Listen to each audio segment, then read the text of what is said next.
So Jeb Bush is still trying to figure out how to fix it.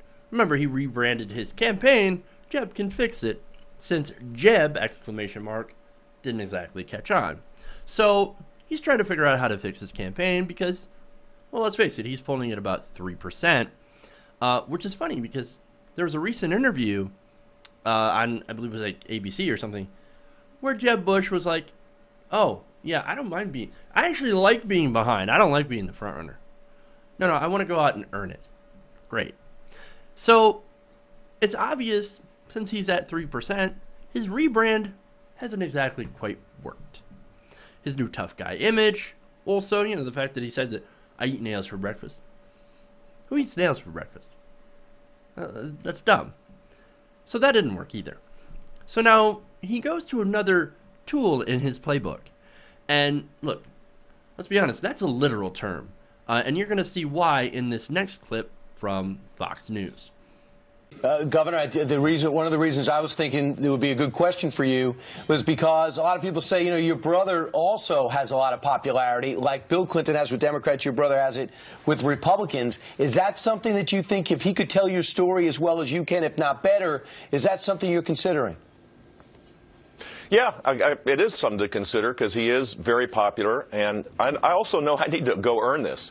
That's why I'm in New Hampshire today. We have a drug summit to talk about the heroin epidemic up here. I've outlined a detailed plan to deal with that. I have some experience in it personally, and certainly as governor of the state, we created a strategy to reduce drug abuse in our state.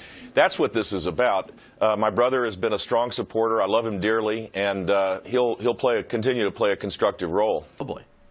Let's bring back George W. Bush. Don't do it, Jeb. Don't do it.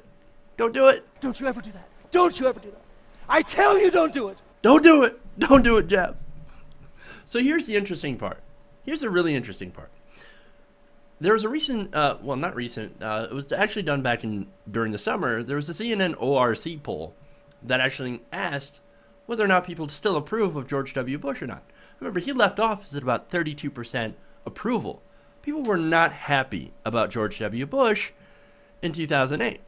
So now this poll from July actually has George W. Bush polling at about a 52% favorability. At one point, George polled higher than Barack Obama in favorability. Now that, of course, Barack Obama has rebounded, nonetheless, you had George Bush actually regaining some of that. Apparently, absence really does make the heart grow fonder. Or maybe people just forgot how much of a blithering idiot George Bush was. For example, fool me once, shame on you. If fool me, we can't get fooled again. There you go, man. George W. Bush, right there. Blithering idiot. This guy was a moron. Led the country for 8 years, destroyed the economy, invaded 2 different countries, and charged it to a credit card. But now apparently everybody's like, I don't know. I guess George W. Bush, not so bad anymore. Ugh. Well, hey, look, as far as bringing W back is concerned, fool me once, shame on you. And you know how the rest of that goes.